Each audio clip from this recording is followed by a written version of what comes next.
I'm happy to share with you this morning, and I've spent the last 2 weeks since that Monday or Tuesday we sat at Pizza Pie, and they're like, "Hey, you should do it." I'm like, "I don't know," and so I've just asked the Lord to really give me a word for moms, and over the last 6 months to a year, I have watched on Facebook. Facebook's a great thing to keep you connected, but all of the students that Jimmy and I have had the privilege of being their youth pastors for the last 16, 17 years, all of them are married now and having babies, and I've watched these moms grapple with becoming a new mom and putting things on. I'm so tired. What about this? And just, and it's bringing back memories. And I remember Caitlin being a first-time mom. I was 27. Jimmy was 30. Didn't feel like it was that. I thought, we got this. I know what I'm doing. And I remember the first night we brought her home, and I remember waking up screaming, "Jimmy, she's not breathing!" And he grabbed her, and he's like, "Oh my gosh, she is breathing. Go to sleep." And by that time, it was 3 days of not sleeping, and so he held her so I would go to sleep because I kept waking up, feeling her face was cold, and she's not breathing. And so I remember just all the emotions that come with somebody giving you this little being that breathes and cries and all this, and there's no instruction manual. You would think they would send you with something home from the hospital, but they don't. And you're supposed to know exactly what to do. And I remember my sister-in-law saying about 2 weeks in, I kept calling her on certain things, and she'd be like, "Okay, surely, honey, that maternal instinct's going to kick in soon, and you're going to know what to do." And I'm like, "I don't know what to do." And so, but eventually I got the hang of it, and you learn that every child is different. And I guess the title of my message this morning is I wanted every mom to know that you are unique and that every child is unique, so therefore every mom is unique. And so the message this morning is unique faith and a unique love. And the definition of unique is only one of its kind. And I'm the only one of my kind. I am unique. That means that I was handpicked by the Lord to be Caitlin, Braden, and Barrett's mom. The role and calling of being a mom is unique. No one else can or should fill that role, and why shouldn't we be called unique? If you have a child or don't have children, I hope you recognize how unique and different children are. Each one has a different personality and individuality, which brings me to Psalms 139, 13 through 16, which says, "For you formed my inward parts. You covered me in my mother's womb. I will praise you, for I am fearfully and wonderfully made. Marvelous are your works, and that my soul knows very well. My frame was not hidden from you when I made you in secret and skillfully wrought in the lowest parts of the earth. Your eyes saw my substance, being yet formed, and in your book they were all written, the days fashioned for me, when and as yet there were none of them." Our children are so very special. And if they mean that much to our Heavenly Father, that He knew them before they were in our womb, that means that He was very particular about who He gave them to. I want all of us mothers to realize that we are beautiful and special, but more importantly, I want us to realize what an amazing gift and task the Lord has asked us to do. Many times we wonder if we're really doing a good job. Are we giving them what they need? Are we loving them too much? Are we disciplining them enough or too much? And but I want us to realize that what an amazing gift and task that we have, and that there are two concepts that I wanted to give you today that are simple, seem simple, but they really aren't. But the Lord has given us two things that will empower us as mothers. And one is that we teach our children a unique faith and we teach them a unique love. Many times I feel the pressures of being perfect, and of course I fall short every day. I feel as though I can never be enough for my children, for Jimmy, for the ocean, for my family back home, but He reminds me in my weakness, He is strong. If I just allow Him to be in control and realize that I am not enough, He will guide me and my steps. He can and will help me. He can and will help and guide me to be the mother he has called me to be for Braden, Caitlin, and Barrett. And I want each of us to realize how very special we are. More importantly, what an amazing and wonderful gift that God has ever so skillfully placed in our care. And whether you are a mom or a soon-to-be mom, an auntie, a BB, or a single woman of influence, these two concepts will and should ring true for you as well. These will challenge you. You're going to hear them and think, what is she talking about? Trust me, and I've had to stare in the mirror this week and realize that, man, these really are very difficult. But I think even for dads, these two concepts ring true. And I believe as any parent, not just a mom, if it doesn't challenge you, it doesn't change you. And that's just in our walk with the Lord. If it doesn't challenge us, it doesn't change us. And if there's one thing that being a mom does, is it changes you. Not just your physical appearance, it changes everything about you. I've heard all these moms on Facebook, some of them who I had when they were in junior high, and so they've asked me questions, and they're like, I don't understand. I'm wearing the same pants that I did before I got pregnant, but they're just not fitting right. I'm like, sweetie, nothing will ever fit the same anymore. And so that's just part of being a mom. You embrace it. And so so as my BB would say, as my grandmother would say growing up, if it doesn't kill you, it makes you stronger. And if there are one thing that I've learned in motherhood is that it both challenges and changes you. As my children grow and change, I realize how the days can seem long, but the years are short. We can lose sight of what is important, and before we know it, they're not in our care anymore, and the seconds and minutes that we were given to influence them for their tomorrow are gone, and their tomorrow is here. So the first concept is a unique faith. And we're going to read in 2 Timothy chapter 1, verse 5. When I call to remembrance the genuine faith that is in you, which dwelt first in your grandmother Lois and in your mother Eunice, I am persuaded that it is in you also. Therefore, I remind you to stir up the gift of God which is in you through the laying on of hands. Paul realizes in this book that his time is short. He's in prison, and he's reminding Timothy of the legacy that his grandmother and mother had handed down to him. A unique faith is a faith that is sincere, genuine, a firm and confident belief in Jesus and his gospel, a faith that stands the test of time. It is pure as gold. Our children need to see us operating in it daily. When problems arise, they need to see us seek him first and not try to fix it ourselves. I really have a hard time with this because I am the firstborn. I'm the oldest of 4 siblings, and I'm a fixer. I like to fix things. When there's something that happens at home, moms fix it. You know, they come in with a broken toy or they're crying, they've fallen. You automatically pick them up and fix it. You know, you put a Band-Aid on the boo-boo, you make it better. That gets harder as the older they get, because the older they get, their problems become bigger. And normally they're self-induced problems that you can't fix for them. And it's important to teach them who to go to fix their problems. And sometimes it's letting them walk in the circumstances that they've created for themselves. And as a mom, that's hard because we want to fix it and we want to take away the pain and we want to make it better. But we all know in life that we can't fix it all for them, and that there's only one who can fix their problems. And so we have to realize that he didn't call us to fix all their problems, but to lead them to the one who can. And as a mom, I have to teach them that their faltering steps of dependence are not a lack of faith, but they are links to his presence. I want them to realize that in his presence, that their faith will grow and their complete dependence on him. I want to leave the same legacy that Timothy's mother and grandmother did. It stood the test of time.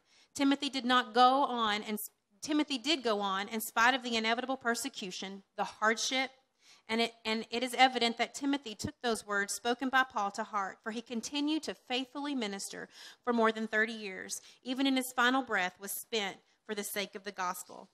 And that's what I want for my children.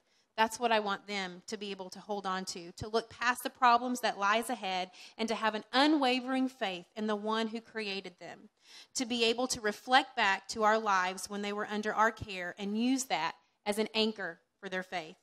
Isn't that what Paul did? He wanted Timothy to reflect and remember that his grandmother and mother had a sincere faith in him. So we want them to have a unique faith, and they have to get that from us, living it out daily in our lives. The second concept is love. Deuteronomy 6:1 says, "These are the commands, decrees, and laws for the Lord your God directed me to teach you, to observe in the land that you are crossing the Jordan to possess, so that you, your children, and their children after them may fear the Lord your God as long as you live, by keeping all his decrees and commands that I give you, and so that you may enjoy long life. Hear, Israel, and be careful to obey, so that you may increase greatly in a land flowing with milk and honey, just as the Lord, the God of your ancestors, promised you. Hear, O Israel, the Lord our God, the Lord is one. Love the Lord your God with all your heart, with all your soul, and with all your strength. These commandments that I give you today are to be on your hearts. Impress them on your children. Talk about them when you sit at home and when you walk along the road, when you lie down and when you get up. Tie them as symbols on your hands and bind them on your foreheads. Write them on the doorframes of your houses and on your gates." Things of the heart are really important. In every area of our lives, we must teach our children to love Jesus, whether it's in relationships, in nature walks, in beautiful sunsets, when we're at the market, when we're driving in Dar.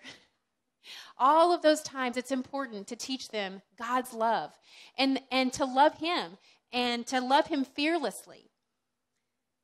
We must teach them about him in all those areas. A unique love is strong, unconditional, unwavering, heart-consuming, and generation to generation.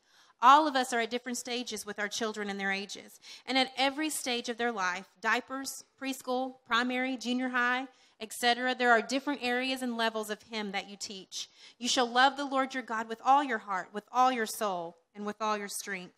And these words which I command you today shall be in your heart. Allow your actions to show your love for him. And as a mom, we must love him in front of them.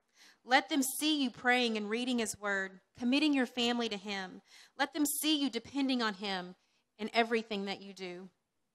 This is something that's really important for Jimmy and I, in that for us and both of our families, neither one of us came from a Christian home. Neither one of us have a legacy that was left for us that was godly. Both of us watch from afar on both sides. We watch our families struggle. We watch them and really just flounder in sin. And our children have seen that. And one of the most important things for us has been to change that legacy for our children. It's very important for us, but that means we have to live it out in front of them. Just because you bring them to church, just because you put them in children's church, just because you say that you love the Lord, doesn't mean that they'll grow up and love the Lord.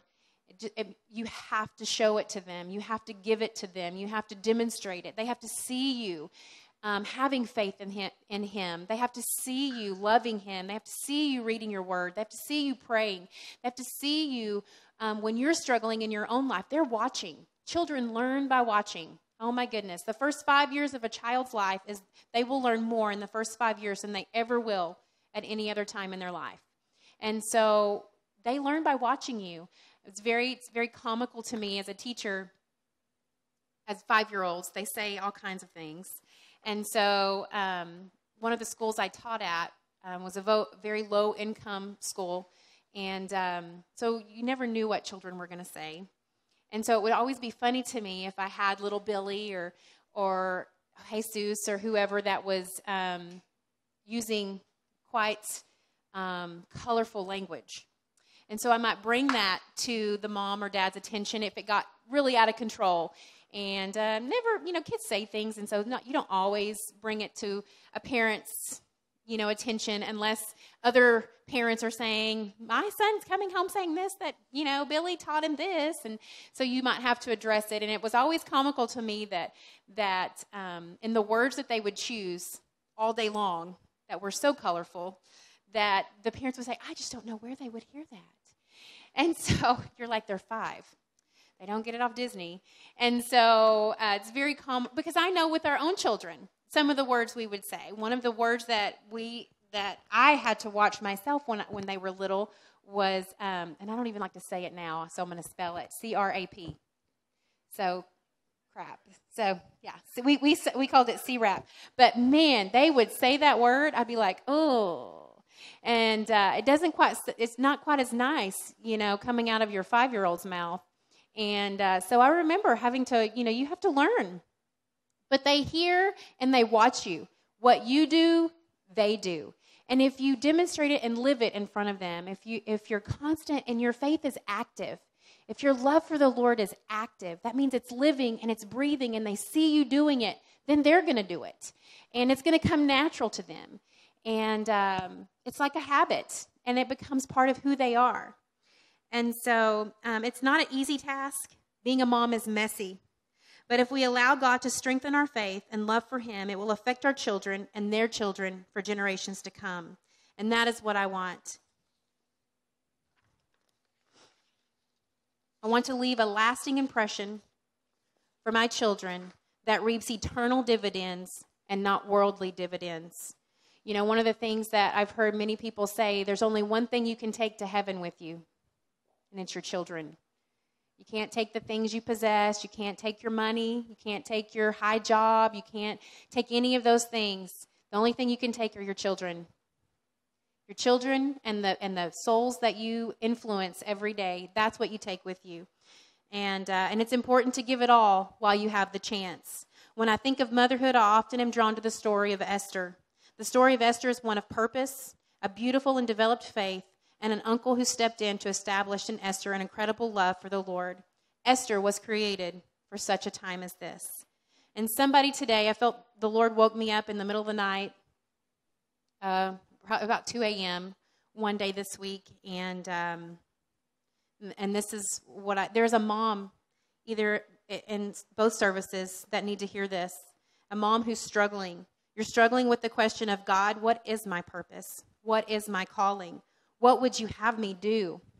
Oh, beloved, he's saying to you today that those children are your this. This is what he has put your hands at work to do. You have to know that there is no higher calling than to be a mother.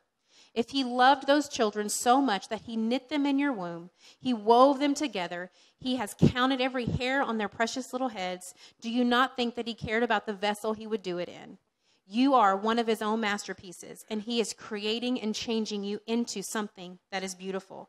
You will be called to do many things by the Lord in your life. There will be times he calls you to serve and lead in certain areas, and those are significant and special. But this is a lifelong calling that he has given you. Mothering never goes away. There will never be a time in your life that you are not actively involved in training and teaching your children. Trust me, my auntie and mother teach me this every day. As I'm here and almost 42 years old, I still get the phone calls.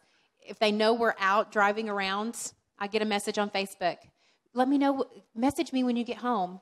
I mean, when we were in the States, we would drive from their house or on the holidays. Call me when you get home. Let me know when you get home. I'm like, I'm 40 years old. I'm not 12 anymore. I have to call you. But you do. They teach me every day that it never goes away. And I know that's true for me. There's not a night, even when my kids are away, if I know they're safe at someone else's house, you always worry. I know all the moms will agree with that. You always think about them. You're always constantly thinking, are they okay? There's never a time when that responsibility is gone. You will always feel the weight. We just need to understand that our children don't need our perfection. They need our presence. A mother's love is strong and fierce and endless. Mothers, let's teach them to love God strongly with a fierce determination and to love him endlessly. Proverbs 3:3 says, let love and faithfulness never leave you. Bind them around your neck and write them on the tablet of your heart. And I want to leave you with a poem. I love this poem. Such a sweet poem. And it's, we simply call her Mom. A baby asked God, they tell me you're sending me to earth tomorrow, but how am I going to live there being so small and helpless? God said, your angel will be waiting for you and will take care of you. The child further inquired, but tell me, here in heaven, I don't have to do anything but sing and smile and be happy. God said, your angel will sing for you and will always smile for you, and you will feel your angel's love and be very happy. Again, the child asked, and how am I going to be able to understand when people talk to me if I don't know the language? God said, your angel will teach you the most beautiful and sweet words you will ever hear. And with much patience and care, your angel will teach you how to speak. And what am I going to do when I want to talk to you? God said, your angel will place your hands together and will teach you how to pray. Who will protect me? God said, your angel will defend you, even if it means risking its life. But I will always be sad because I will not see you anymore. God said, your angel will always talk to you about me and will teach you the way to come back to me, even though I will always be next to you. At that moment, there was much peace in heaven, but voices from earth could be heard by the child. And the child hurriedly asked, God, if I'm to leave now, please tell me my angel's name. And God said, you will simply call her Mom. We are unique and beautiful, and how blessed we are to be a mother, a baby, an auntie, and a woman. We get to be a part of the most important part of God's plan, and that is creation.